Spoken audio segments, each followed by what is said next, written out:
Hello भाई, कैसे हो? सभी को नमस्कार। मैथ भाई योगेश सर चैनल पर मैं आपका स्वागत करता हूं। देखिए, आज देखेंगे एसएससी सीएचएल प्रीवियस ईयर 2 जुलाई 2019 शिफ्ट फर्स्ट का पेपर। इसी प्रकार 2023 तक जितने भी पेपर हुए 2023 तक जितने भी पेपर हुए उन सभी को धीरे धीरे धीरे धीरे देखेंगे। ठीक है, तो पहला क्वेश्चन क्या कहता है भाई, देखिए। Cosec square theta minus sine square theta minus 3 cos theta जमा में 2 इक्वल में 0 है। और जो थीटा की वैल्यू है मेरे भाई, थीटा की वैल्यू 0 से तो अधिक है, 0 डिग्री से अधिक है और 90 डिग्री से छोटी है। तो ऐसी क्या वैल्यू रखें? देखिए भाई, यहां तो आप कोई सी भी वैल्यू रख दो क्योंकि स्क्वायर हो रहा है। यहां देखिए आप कौन सी वैल्यू रखोगे, 30 रखोगे तो √3/2 आएगा, मगर यहां 0 है तो सेटिफाई नहीं कर पाएगा। 45 रखोगे, 45 डिग्री में 1/√2 आएगा। हाँ, 60 अगर रखते हो 60 डिग्री तो मेरे भाई 1/2 आएगा और ये सेटिफाई कर जाएगा। देखते हैं, तो 60 में यहां क्या है, 1/2 आएगा तो ये आपका बन सकता है। देखिए 60 डिग्री में 1/2 का स्क्वायर, ये साइन 60 में √3/2 का स्क्वायर माइनस कोस 60 डिग्री में 1/2 और ये 2 का 2। ठीक, देखते हैं 1/4 माइनस 3/4 और ये माइनस 3/2 जमा में 2 और ये 0 का 0। ठीक है, ये कितने हो गए दोस्त? 2 का इंटू इधर किया, 2 का इंटू इधर किया, 6। 6 में से माइनस माइनस के हैं तो ये कितने हो गए? 9/4। 6 3 9 और मेरे भाई यहां कितना है? 2, 8 और 1 9 और ये माइनस का है, ये प्लस का है। मेरे भाई 0 आ गया, यानी यहां भी 0 था तो 60 डिग्री हमारा सेट हो गया। तो सेट हो गया तो यहां डाल देते हैं। ठीक है, कोसेक 60 में क्या होता है भाई? मान 60 डिग्री में होता है 2/√3 जमा में कोट 60 में कितना होता है? 1/√3। ये कितने हो गए? 8 और 1 9, 9/√3। √3 का ऊपर इंटू किया, √3 का नीचे इंटू किया। ये कितने आ गए मेरे भाई? 3 से काटा तो कितना आ गया? 3 × √3। ऑप्शन नंबर पहला सही हो गया। ठीक है मेरे भाई, सेकंड क्वेश्चन लेते हैं। देखिए दोस्तों, सेकंड क्वेश्चन काफी अच्छा क्वेश्चन है। ऐसे क्वेश्चन में क्या करते हैं, देखिए सबसे पहले तो ये देखिए स्क्वायर स्क्वायर स्क्वायर, तीनों का स्क्वायर हो रहा है। तो मेरे भाई ए बी और ये सी और यहां कितना है? 18। ठीक है,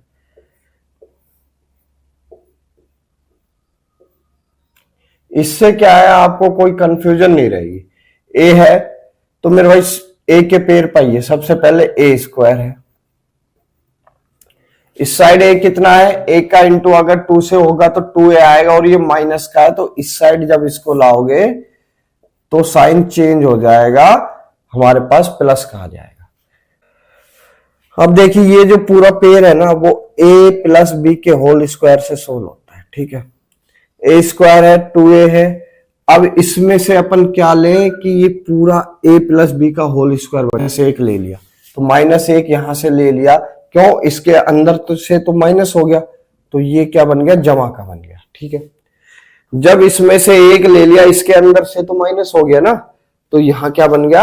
हमारे पास प्लस का साइन आ गया। प्लस का साइन आ गया तो ये पूरी टर्म क्या बन गई? a+1 का होल स्क्वायर। ठीक, इसी प्रकार बी पे आते हैं, 4b स्क्वायर, तो मेरे भाई 2b का होल स्क्वायर बोल सकते हैं। अब बी की टर्म का है ये रही मेरे भाई, तो यहां क्या है? ये जमा में उस साइड आके माइनस में हो जाएगी।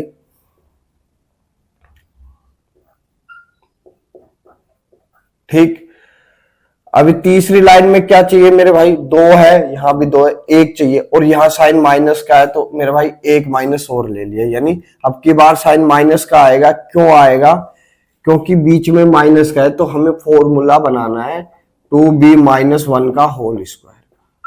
ठीक, आगे बात समझ में। अब आते हैं सी पे। सी कितना है, 49, तो मेरे भाई कितना आएगा, 7c का होल स्क्वायर। ठीक है, ये क्या है, सी वाला पोर्शन है, इसका इससे इंटू किया तो कितना आ गया, यहां क्या है, प्लस का साइन है, इस साइड आके माइनस का बना देगा। ठीक, जब इसमें से 2 माइनस हो गए तो कितने बच गए, 16। यहां कितना है, माइनस का साइन है, तो क्या लिखोगे, -4 स्क्वायर। 4 को अपन 16 ही बोल सकते हैं, तो ये कितना आ गया, 7c-4 का होल स्क्वायर। अब ए बी सी की वैल्यू चाहिए, तो मेरे भाई सबके बराबर 0 रख दो। 0 रखोगे तो ए की वैल्यू कितनी आ गई, -1। बी की वैल्यू कितनी आएगी, देखिए माइनस का साइन है, उस तरफ जाके प्लस का बन जाएगा 1, और ये बटे में 2। सी में कितना आएगा, 4/7 डाल देते हैं मेरे भाई। एक का मान कितना है, -1, -1 का 3 से इंटू होगा, -3। यहाँ बी की वैल्यू कितनी है, 1/2, 2 से 2 कैंसिल, क्या बच गया 1। सी की वैल्यू कितनी है, 4/7, 7 से 7 कैंसिल, बच गए 4। 5 में से 3 गए मेरे भाई, कितने बचेंगे, 2। बी ऑप्शन आपका बिल्कुल राइट हो जाएगा। ठीक है, बहुत प्यारा क्वेश्चन है। देखिए दोस्तों, क्वेश्चन नंबर 3, समान लंबाई की 2 ट्रेनें हैं, 54 किलोमीटर प्रति घंटा और 42 किलोमीटर प्रति घंटा समान दिशा में समांतर ट्रैक पर चलती है। पहले तो ये समझिए मेरे भाई, 2 ट्रेनें हैं जिनकी लंबाइयां समान है, यानी इसकी लंबाई L है तो इसकी भी L है। ठीक है, दोनों ट्रेन अगर समांतर चल रही है, यानी एक ही ट्रेन एक ही ट्रैक पर एक ही दिशा में चल रही है, तो इन दोनों की जो सापेक्ष चाल रहती है वो माइनस हो जाती है। ठीक है, अलग ही अगर ये दोनों अलग अलग दिशा में से आ रही होती ना, तो दोनों चालें क्या हो जाती है, आपस में जुड़ जाती है। ठीक है, तेज चलने वाली ट्रेन एक 54 किमी प्रति घंटा और एक 42 किमी प्रति घंटा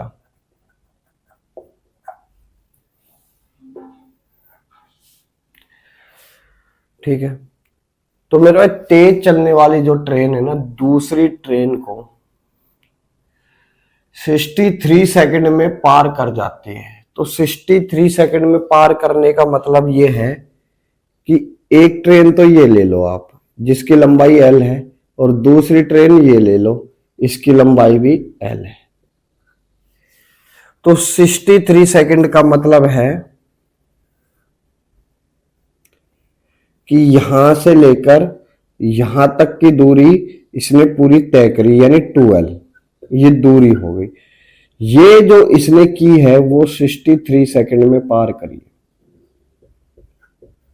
ठीक, दूरी बराबर होती है स्पीड इनटू टाइम। दूरी कितनी है मेरे भाई, 2L बराबर स्पीड, दोनों की चालें 54 किलोमीटर और 42 किलोमीटर प्रति घंटा की गति से, यानी 12 किलोमीटर प्रति घंटा की गति से चल रही है। अब इसको मीटर पर सेकंड में चेंज करने के लिए मेरे भाई 5/18 से इंटू करते हैं, और टाइम कितना है, 63 सेकंड। अब करते हैं तोड़ा फोड़ी मेरे भाई, 6 बार, ये 3 बार, 63 से यानी 21 बार, और 21 पंजे होते हैं मेरे भाई 105, यानी एक ट्रेन की जो लंबाई है वो 105 मीटर है। ठीक है, देखिए दोस्तों, क्वेश्चन नंबर 4, दो संकेंद्रीय वृत्तों की त्रिज्या 15 सेंटीमीटर और 9 सेंटीमीटर है। तो बड़े वृत्त की जीवा की लंबाई कितनी होगी जो छोटे वृत्त की स्पष्ट रेखा है। देखिए भाई, जीवा क्या होती है, कोई वृत्त है उसमें इस पार्ट से, इस पॉइंट से और इस पॉइंट पर एक लाइन खींच दोगे अंदर, तो ये जीवा कहलाती है। स्पर्श रेखा क्या कहलाती है, जो इसको ऊपर से छूती हुई जाती है, उसे स्पर्श रेखा कहते हैं। तो मेरे भाई दो संकेंद्रीय वृत्त हैं, मतलब दो वृत्त जिसका केंद्र एक ही होता है।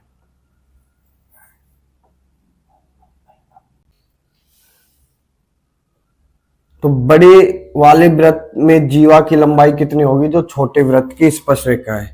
तो मेरे भाई ये जो है ना, ये इसकी स्पर्श रेखा है, ठीक है। आप जानते हो केंद्र से जीवा पर डाला गया लंब उसको दो समान पार्ट्स में बांटता है। यहां से अगर लंब डालते हैं, ये 90 डिग्री का बनेगा मेरे भाई। ये अगर x है तो ये भी x है।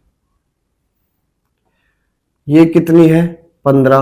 क्यों ये 15 क्यों है मेरे भाई, बड़े वाले वृत्त की रेडियस है, और ये 9 ये छोटे वृत्त की रेडियस है। तो आप जानते हो 3, 4 और 5 का पाइथागोरस में बनता है 888।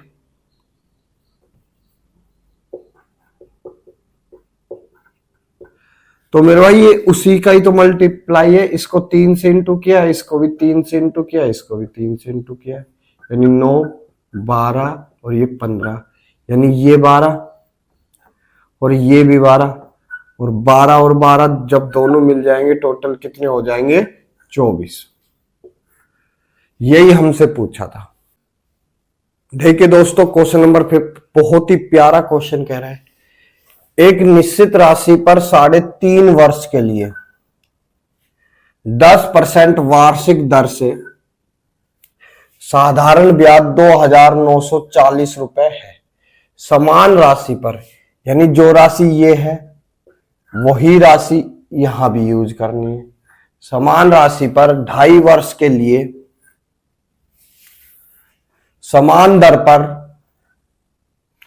चक्रवृद्धि ब्याज कितना होगा, और ब्याज की जो दर है वार्षिक रूप से संयोजित है। और मेरे भाई पॉइंट के पास तक, यानी लास्ट तक जितना भी पॉइंट है उसके पास तक जाना है। देखिए एसआई निकालने का फॉर्मूला होता है मेरे भाई, P into R into T upon 100 बराबर होता है एसआई, ठीक है। तो मेरे दोस्त P की तो इतनी आवश्यकता नहीं है, इसको भूल जाते। आर कितनी दे रखी है, 10%। भाई ये 100 हटा दिया, यहां परसेंटेज लगा दिया। टाइम कितना दे रखा है, 3.5 वर्ष। तो 3.5 वर्ष को अपन बोल सकते हैं 7/2। और एसआई कितनी दे रखी है, 2,940, ठीक है। ठीक मेरे भाई, देखिए 7 से काटोगे 4 बार, बच गए 1, 42। इसको उधर ले गए तो मेरे भाई 10% की जो वैल्यू आई है ना, वो आई है 840 रुपए, ठीक। 10% की वैल्यू 840 रुपए आई है। अब कह रहा है समान दर पर 2.5 वर्ष के लिए, तो यहां भी दर समान है, यहां भी दर समान है। तो समान वर्ष पर 2.5 वर्ष के लिए चक्रवृद्धि ब्याज कितना होगा, यानी सीआई कितना होगा मेरे भाई। पहला वर्ष, दूसरा वर्ष और ये हाफ वर्ष। यहां 10% लगेगा, यहां भी 10% लगेगा और यहां 5% लगेगा, ठीक है। क्यों, क्योंकि यहां आधा हो गया। तो मेरे भाई 10% की जो वैल्यू है वो कितनी है, 840। यहां भी 840, और 5% की कितनी होगी, इसकी आधी होगी 420, ठीक है। अब क्या होता है, सीआई में ब्याज के ऊपर ब्याज आता है, यानी 840 का 10% कितना होगा मेरे भाई, 84। बहुत ईजी है। अब आ जाइए 5% पर, तो मेरे भाई 840 का 5% कितना होगा मेरे भाई, 42 रुपए। ये 42 रुपए, यानी ये और ये। अब इसके ऊपर तो कितना आएगा, 4.2। ठीक, अब इनको जोड़ देते हैं। 800, 1600 और 2000, 40, 40, 80 और 20, 2100। ठीक, 80, 80, 160, 4 और 4 8, 4 12, 2272.2 आएगा मेरे भाई। कहाँ है ऑप्शन ए? आप इससे जाइए, बहुत प्यारा मेथड है। ठीक है, देखिए दोस्तों, क्वेश्चन नंबर 6। ऐसे क्वेश्चन में क्या करते हैं मेरे दोस्तों, वैल्यू डालते, थीटा की वैल्यू 30 डिग्री ले लेते हैं। 45 भी रख सकते हो आप, कोई दिक्कत नहीं है। तो मेरे भाई 30 रखोगे तो कितनी आएगी, इसका मान कितना आएगा? 30 डिग्री में इसका मान होगा 2/√3। tan 30 में क्या होगा मेरे भाई? 1/√3। ये मेरे भाई ये कितने आ गए? 2 और 1 3, 3/√3। तो 3/√3 का ऊपर इंटू किया, √3 का नीचे इंटू किया, अंडर से अंडर कैंसिल, ये कितना आ गया? √3 इंटू में sin 30। sin 30 में क्या होता है भाई? 1/2। एलसीएम लिया 2 और 1, 1/2 आ गया, इंटू किया तो कितना आ गया? √3/2। ये तो आ गया ऊपर वाले। अब सोल्व करते हैं नीचे वाला, कोसेक थीटा। तो 30 में क्या होता है मेरे भाई? कोसेक थीटा का मान 2।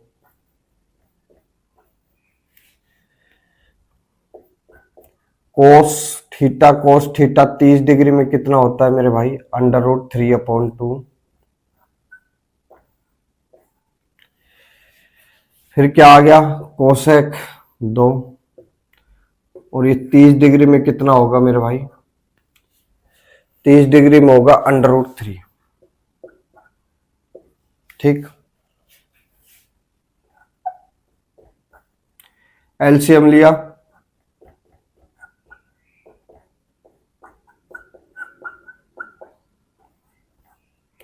2 से 2 कैंसिल। ये देखोगे a प्लस बी और a माइनस बी बराबर होता है a² माइनस b²। तो मेरे भाई 2 का स्क्वायर 4 और √3 का स्क्वायर, रूट कैंसिल यानी 3। क्या बच गया मेरे भाई? 3 हमारे पास एक आ गया, तो नीचे एक आ गया, कोई मतलब नहीं। अब यहां मान डालते हैं, ये किसकी वैल्यू है मेरे दोस्त? sin 30 में 1/2। कोसेक sec 30 में 2/√3। कोस 30 में होता है √3/2। मेरे भाई सी ऑप्शन हमारा सही है। ठीक है, तो थोड़ी सी मेहनत है, सवाल इजीली सोल्व हो रहा है। तो आप वैल्यू डालिए, सीधी वैल्यू डालोगे, आपका आंसर जल्दी आ जाएगा। ठीक है दोस्तों, देखिए दोस्तों, क्वेश्चन नंबर 8 बहुत ही प्यारा क्वेश्चन। एक वस्तु के बाजार के मूल्य में 10% की छूट दी जाती है। मेरे भाई जो छूट दी जाती है वो एमआरपी पर दी जाती है। मेरे भाई एमआरपी 100 रुपए है, 10% की छूट के बाद यानी एसपी जो हमारा है वो 90 रुपए हो गया। देने के बाद इसे 360 रुपए में बेचा जाता है। तो मेरे भाई 360 रुपए में बेचने का मतलब है इसको 4 गुना करना। तो मेरे भाई इसको भी 4 गुना किया, यानी 400 रुपए की वस्तु 360 रुपए में दे दी 10% की छूट के बाद। यदि कोई छूट नहीं दी जाती, यदि कोई छूट नहीं दी जाती तो 25% का लाभ होता, यानी बेचते समय 25% का लाभ होता। तो 25% की फ्रैक्शन वैल्यू कितनी होती है? 1/4, यानी 4 रुपए की वस्तु 5 रुपए में बेची जाती। ठीक है, यानी 400 रुपए में बेची जाती, कोई छूट नहीं दी जाती, यानी 5 की जो वैल्यू है वो 400 रुपए है, यानी इसको 80 गुना किया। तो मेरे भाई इसको भी 80 गुना करना पड़ेगा, 320 रुपए, यानी सीपी कितना आएगा? 320 रुपए। ठीक, देखिए दोस्तों, क्वेश्चन नंबर 9 बहुत ही प्यारा क्वेश्चन। ए और बी है, इनकी जो आय है, इनकम, उसका रेशियो दे रखा है 2:3। ठीक। और व्यय का जो है अनुपात, व्यय यानी एक्सपेंडिचर, उसका रेशियो दे रखा है 1:2।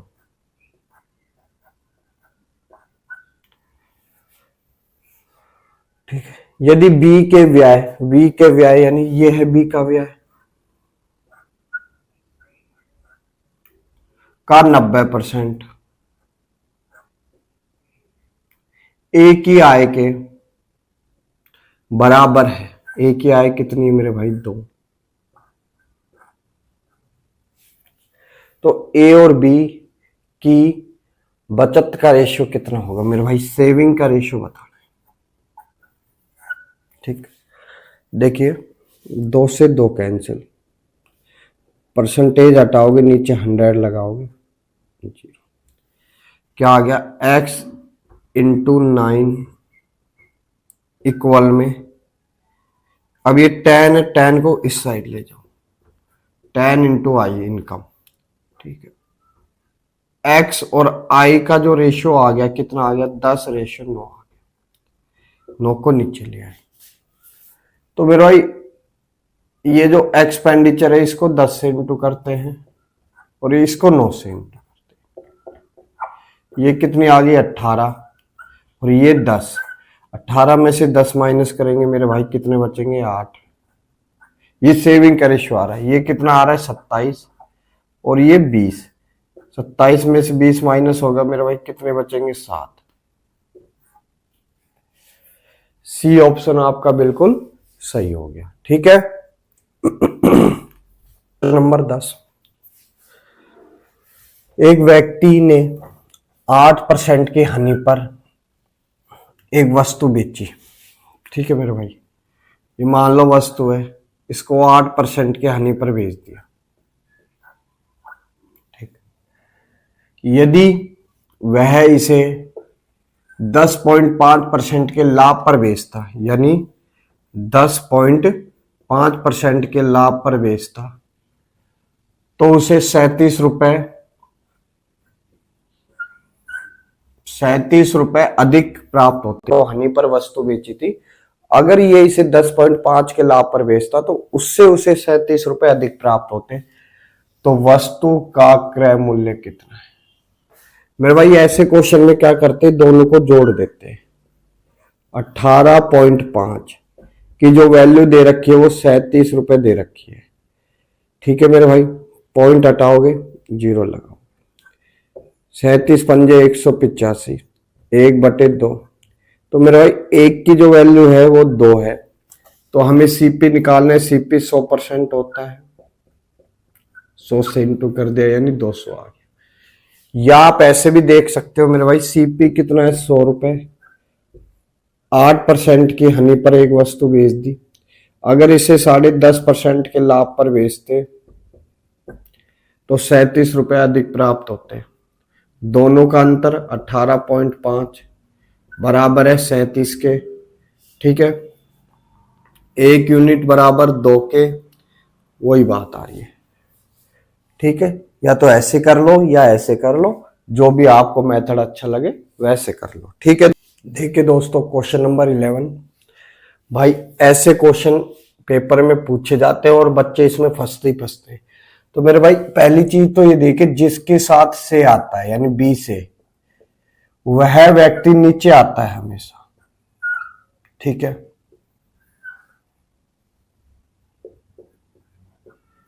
ठीक, आगे बात समझ में।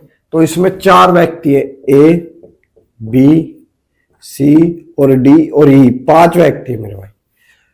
ए बी से 20% अधिक है, तो बी के साथ से आ रहा है, बी नीचे आएगा। 20% की फ्रैक्शन वैल्यू मेरे भाई 1/5, यानी बी 5 है तो ए कितना है? 6।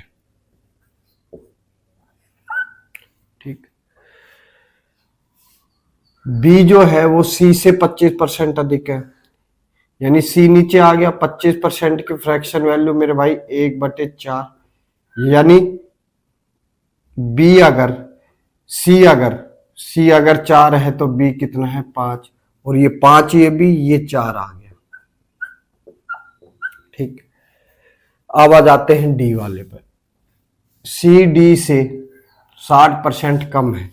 सी जो है ना वो डी से 60% कम है, यानी 60% की फ्रैक्शन वैल्यू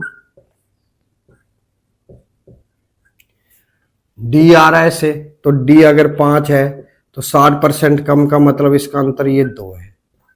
मगर यहां सी कितना है 4, तो 4 बनाने के लिए 2 से इंटू कर दिया, तो मेरे भाई 4 बन गया, ये 10 बन गया। ठीक है, अब आ जाते हैं इस पे डी और ई पे। से है ई के साथ ई नीचे आएगा, से अधिक है डी ई से, तो यानी 20% की फ्रैक्शन वैल्यू 1/5। अगर ये 5 है तो ये 6 है। ठीक, मेरे भाई यहां कितना है, ये 10 है, तो इसको इक्वल करने के लिए अपन 5 से इंटू कर देते हैं। ये 30 बनेगा, ये 25 बनेगा, और इसको 30 बनाने के लिए 3 से इंटू। तो मेरे भाई इस पूरे में 3 से इंटू करना पड़ेगा। क्या आएगा 18 रेशो 15 रेशो 12 रेशो 30। तो मेरे भाई ये 30 बन गया और ये 25 बन गया। आगे बात समझ में। अब क्वेश्चन क्या कह रहा है उस पे पास आ जाइए। बी से, बी यानी ये रहा, ये नीचे आ गया। ठीक, डी बी से 60% कम है। डी ये वाला बी से मेरे भाई कम नहीं है, ज्यादा है, तो ये गलत हो गया। ठीक, अब बात करते हैं ए की। ए से तो मेरे भाई ए कितना है 18, 18 नीचे आ गया। ई ए से 28% अधिक है। ई ए से यहां 5 इधर 2 इधर यानी 7, तो मेरे भाई 28% तो हो ही नहीं रहा, पूरा पूरा भाग ही नहीं जा रहा। ठीक, अब बात करते हैं ये डी से, तो मेरे भाई डी नीचे आएगा। ये भाई कम कौन सा है ए, तो डी और ए में देखिए मेरे भाई अंतर 12 का, 4 से काटोगे बिल्कुल सही है मेरे भाई, 40% कम है, यानी सी ऑप्शन आपका सही हो गया। ठीक है, देखिए दोस्तों क्वेश्चन नंबर 12। 8 अंकीय संख्या है मेरे भाई, 3 4 2 x 1 8 y और 6, जो 72 से विभाजित है, और कह रहा है y के सबसे बड़े मान के लिए √9x + y का मान कितना होगा। मेरे भाई जो 72 से विभाजित होगी वह संख्या 8 और 9 से विभाजित होगी, होगी नहीं होगी। 8 का नियम कहता है मेरे भाई संख्या में भाग देने का कि लास्ट 3 अंकों में 8 का भाग जाना चाहिए। अब मेरे भाई y का सबसे बड़ा मान क्या रखोगे 9, सबसे बड़ा 9 ही होता है। अब इसमें चेक करते हैं कि 8 का भाग जा रहा है नहीं जा रहा, जा रहा है।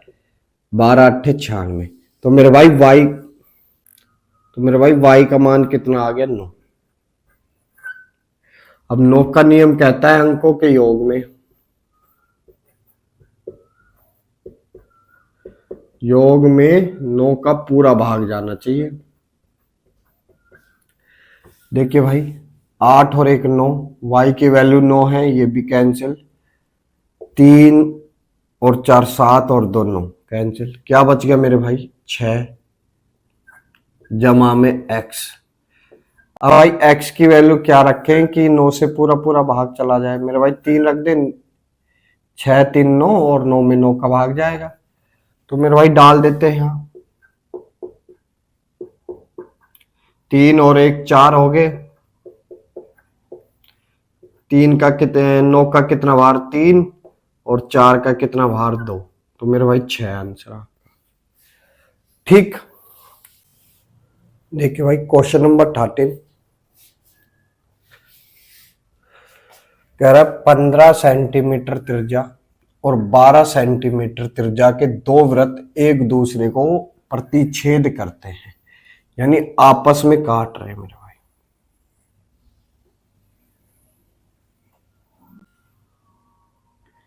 ये ए और ये बी, और उनकी सामान्य जीवा की लंबाई 18 सेंटीमीटर। ये जो सामान्य यानी दोनों में जो कॉमन है, उभयनिष्ठ, ये 18 है। तो मेरे भाई आप जानते हो, मेरे भाई आप जानते हो केंद्र से जीवा पर डाला गया लंब उसको दो समान पार्ट्स में बांटता है, यानी ये 90 डिग्री का बनेगा। तो ये पूरी 18, ये 9 और ये भी 9।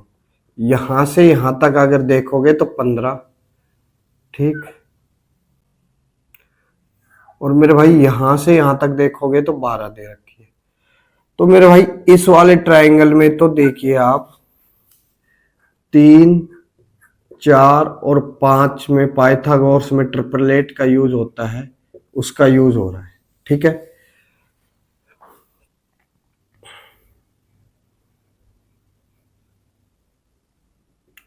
इसको क्या 3 से इंटू किया है सभी को, 9, 12, 15। मेरा भाई 15 यहाँ है, 9 यहाँ है, 12 ये आ गया हमारा। तो मेरा ऑप्शन तो गलत हो गया, ठीक। इसके बाद यहाँ देखिए, इसमें पाइथागोरस का यूज हो रहा है, मगर जो 15 आना चाहिए ना वो सबसे बड़ी भुजा के सामने आना चाहिए। यहाँ 12 आ रहा है, तो इसमें पाइथागोरस का यूज करते हैं। ये ए, ये ओ और ये ई मान लेते हैं।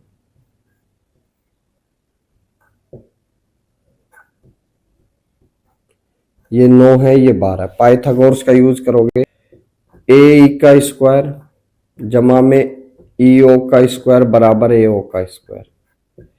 मेरे भाई ये 9 है यानी 81, ये हमें फाइंड करना है, एक्स मान लेते हैं।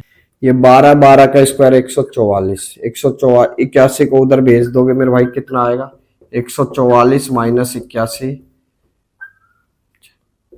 63। स्क्वायर हटाओगे, रूट लगाओगे, क्या बाहर आ गया मेरे भाई, 7 और 9, 9 का 3 बाहर आ गया और root 7। Option number D, 3 root 7 और ये 12 दोनों को जोड़ दिया, ऑप्शन नंबर डी आ गया, ठीक है। देखिए दोस्तों क्वेश्चन नंबर 15। ऐसे क्वेश्चन में क्या करते हैं, ब्रैकेट के अंदर कोई ब्रैकेट हो उसको सोल्व करते हैं, ठीक है। फिर उसके बाद ऑफ, उसके बाद भाग, उसके बाद इंटू, उसके बाद जमा, उसके बाद माइनस, ठीक है। इसको थोड़ी देर के लिए भूल जाते हैं मेरे भाई, ठीक है। सबसे पहले ब्रैकेट के अंदर ब्रैकेट सोल्व करते हैं, -1, उसके बाद भाग लगाते हैं, माइनस से माइनस कैंसिल हो गया, तो मेरे भाई क्या बच गया ब्रैकेट में, 5 जमा में 5 इंटू में 8 जमा में 9। ये कितने आ गए मेरे भाई, 40 और 9 49 और ये 54, 3 भाग में 54। तो मेरे भाई 3/54 आ गया, भाग दिया 1/18 आ गया, ठीक। अब नीचे वाले को देख, सबसे पहले इंटू करेंगे, ऑफ को सोल्व करेंगे, यानी 16। जब 16 का 16 से भाग होगा कैंसिल हो जाएगा, यहां जमा का साइन 1 बच जाएगा, 4 और 1 5, क्या बचेगा 5। 90, 18 का 5 से इंटू करेंगे मेरे भाई, क्या आएगा 90। भाई एक एक स्टेप सोल्व करिए, क्वेश्चन अपने आप ही सोल्व होता चला जाएगा, ठीक। देखिए दोस्तों क्वेश्चन नंबर 15। ऐसे क्वेश्चन में क्या करते हैं, देखिए a minus B, A square जमा में बी स्क्वायर जमा में ए बी, यानी A cube minus B cube का फॉर्मूला बन रहा है, ठीक। तो सबसे पहले हम क्या करते, इससे तो कोई लेना देना नहीं है, ए और बी की वैल्यू ढूंढते हैं, उसके बाद इन दोनों में कंपैरिजन होगा, ए स्क्वायर जमा में बी स्क्वायर जमा में ए बी, और इस साइड होगा a x square minus b x y और जमा में सी वाई स्क्वायर। ठीक। तो ए की वैल्यू क्या आएगी मेरे भाई, ये ए की वैल्यू है, ये बी की वैल्यू है। ठीक, देखिए सबसे पहले जब इसको सोल्व करोगे क्या आएगा, √3 की पावर 3 इंटू एक्स की क्यूब, दोनों को एक साथ लिखोगे √3x की क्यूब। वो कैसे आया मेरे भाई, देखिए इसकी पावर 1 है, इसको जब हटाओगे क्या आएगा, 1/2, दोनों को जब जोड़ोगे कितना आएगा, 3/2। 3 की पावर 3/2, और 2 को अपन बोल सकते हैं, 1/2 को बोल सकते हैं √3 की पावर 3। ठीक है, जब इसको सोल्व करते हैं तो मेरे भाई क्या आता है, 3 बार लिखते हैं ना इसको, यानी 1 3 बाहर आ जाता है और √3 रह जाता है। तो मेरे भाई ए की वैल्यू कितनी आ गई, ए की वैल्यू आ गई √3x, और बी की कितनी आएगी, इसी प्रकार 2√y। ठीक है, आप देखिए ए स्क्वायर में डालते हैं तो मेरे भाई इसका स्क्वायर होगा तो क्या आएगा, 3x², बी का स्क्वायर होगा तो कितना आएगा, 2y², और इन दोनों को जब इंटू करेंगे कितना आएगा, √6xy। अब कंपैरिजन करते हैं, देख भाई x का x के साथ कंपैरिजन किया, कैंसिल, a की वैल्यू कितनी आ गई हमारे पास 3, तो मेरे भाई यहां डालोगे तो 9 स्क्वायर है। अब b की बात कर लेते हैं, b²,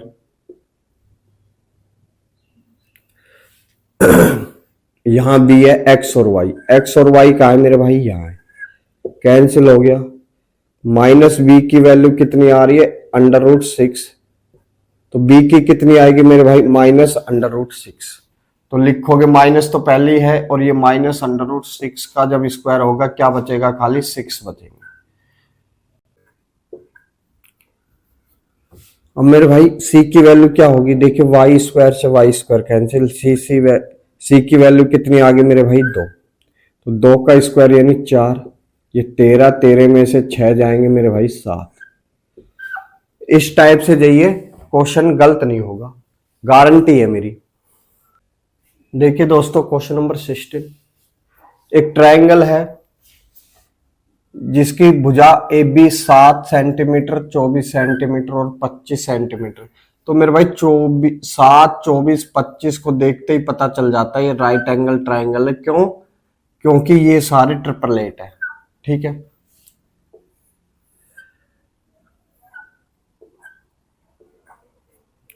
ये 90 है मेरे भाई, ये 25, ये 24 और ये 7। यदि जी त्रिभुज का केंद्रक है, जी त्रिभुज का केंद्रक है, तो मेरे भाई क्या है, माध्यिका जो होते हैं ना, माध्यिका सामने वाली भुजा को 2 समान पार्ट्स में तो बांटती है, ये ऊपर मिल रही है मेरे भाई, तो 25/2 और 25/2। ठीक है, और माध्यिका को 2:1 में बांटती है, यानी ये 2 और ये 1 है।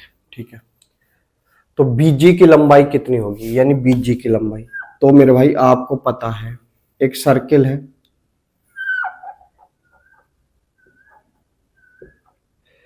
अगर व्यास द्वारा उसकी परिधि पर 90 डिग्री का कोण बनाते हैं तो 90 डिग्री का बनता है, तो मेरे भाई यहाँ 90 का बन रहा है, और ये इसका मिड पॉइंट है, यानी ये बी आर और ये बी आर, और यहां से यहां तक मिलाओगे तो ये बी आर सामने वाली भुजा को 2 समान पार्ट्स में बांट रही है, यानी ये लंबी होती है 90 डिग्री की, तो ये पूरी कितनी हो गई, बीओ मेरे भाई 25/2।